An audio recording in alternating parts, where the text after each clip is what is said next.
So let's face it, there are tons of manga out there, and it is unrealistic of anyone, especially me who is very staunchly anti-piracy, to expect everyone to buy every volume of everything. Because not only is it expensive to buy the stuff you love, it's expensive to buy stuff that you're just genuinely not going to like. And of course, one argument to scanlations is that, oh, I'll go read 2 or 3 chapters of this, and then if I like it, I'll go buy the volumes. Fair enough, I've done that. I know people who have done that. So without pirating manga, how exactly are you supposed to find series that you like and wean out the crap that you don't? So I've been collecting manga on and off for about 14, 15 years now, and I've read hundreds and hundreds of series. I have wasted money on series that I would never, ever pick up again. I have had people recommend me manga that I've gone out and bought that I just flat out didn't like. And I have bought stuff out of pure popularity and hype and ended up just not really getting that either. So through trial and error, I've come up with what I like to call the 1 volume rule. And if you watch a lot of anime, you might be familiar with the 3 episode rule, which dictates if you don't like something by the end of episode 3, you just drop it, because you're not going to like the rest of it. And this is essentially the exact same concept, but with 1 volume of manga. And hopefully by the end of this video, you'll be able to discern whether or not you like or dislike a manga after just 1 volume. Let's jump into it. So before we jump into the rule itself, it's important to understand how single volumes of manga are actually structured. So manga itself is structured to be a long-running medium that runs in demographic-specific magazines. Now when I say demographic, I'm not specifically speaking to age and sex. There are magazines that are dedicated to specific genres. There are magazines that cater to LGBT audiences with boys love and girls love manga. And it's important to understand that manga runs in these magazines on a schedule, usually weekly or monthly, sometimes irregular, depending on the magazine's release schedule itself. So if you subscribe to or use Viz's Shonen Jump app, you're familiar with the concept of receiving a new chapter of your favorite manga every week. And that's typically how these manga magazines in Japan are run. After a certain period of time, a set amount of chapters is picked, set aside, and compiled into what is called a tankobon.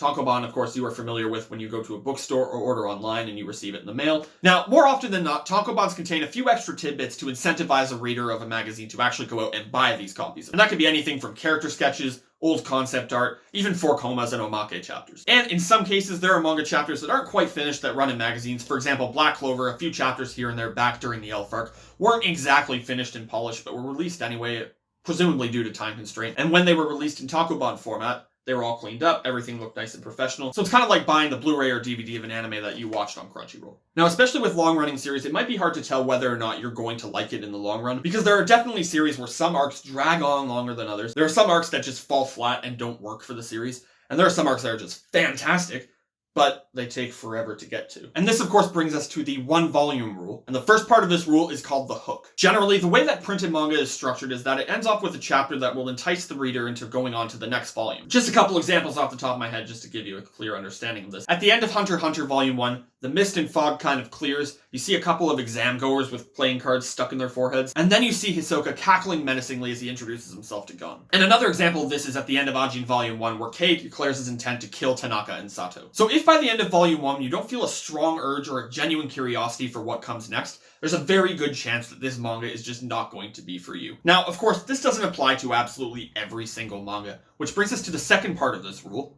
the reaction. Now, this might be what I like to call super obvious, but if you find yourself at any point in a manga genuinely bored, yawning, or really just struggling to flip to the next page, then it's probably safe to assume that you're going to have the same issue with later volumes. And of course, this can be turned to a complete polar opposite. If you are completely hyped the entire way through 1 volume of manga, and you want to move on to the next one, I would at least say proceed with caution. Because a lot of the time, manga will start out fantastic, and by the time they get to the 15th, 16th, 17th volume, kind of don't even know what the hell you're reading anymore. So for example, I've been in this situation before, and without naming names and shaming a series, I started at Volume 1, I was super hyped about this series. I got to about Volume 10. I was like, yeah, alright, I've already spent all this money, I might as well continue. I got to about Volume 30, and of course at this point the series had really just gone downhill since Volume 11, and I had no desire to continue. I had sunk all this money into a series that I can't even go back to because it's just ruined for me in the first place. So if you're on either super polar opposite ends of the spectrum, if you're really bored or you absolutely like it,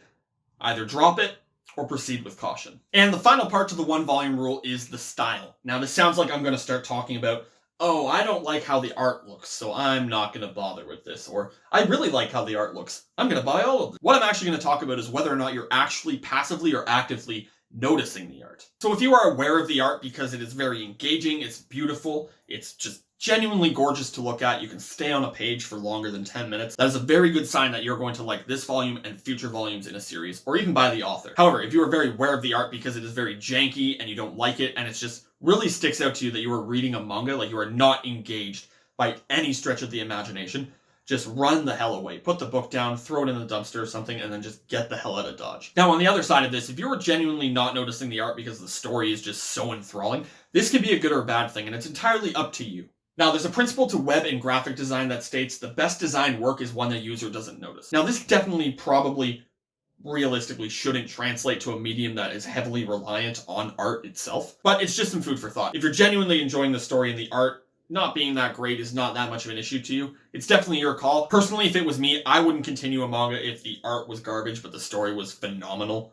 That's just me, though. It's entirely up to you. So there you have it, folks. That's the 1-volume rule that I follow when it comes to reading or picking up a new series. Generally, if 2 out of 3 of those points are positive, then I'm going to continue with the series until a point where I just genuinely don't feel like I want to collect it anymore. But if 2 out of 3, or even 3 out of 3 of those are negative, there's a very, very good chance that I'm just going to drop the series right there and probably sell the 1 volume that I have bought. So hopefully you folks out there can use this 1-volume rule and apply it to your manga collecting journey and your manga collection. So what about you guys? Do you guys have any manga collecting tips that maybe I don't know about, or maybe you'd like to share with the community? Hit me up on Twitter, @UchuShelf, or leave your suggestions in the comments below. I'd love to hear what tips and tricks you guys out there have for collecting manga. Especially people out there who are thinking, I'd love to start a collection, but I just genuinely don't know how to get into it. And I'm going to end this video the same way I always do. Go to www.wherecanireadmanga.com to find a full list of legal manga sources where you can read them online, on apps, through a subscription, or per volume, or even for free. And if you'd rather have physical copies of your manga, you can go to any book and comic shop, any online retailer such as Amazon, or take a stroll down to your local library and see what they've got. Oh, and actually, just before I go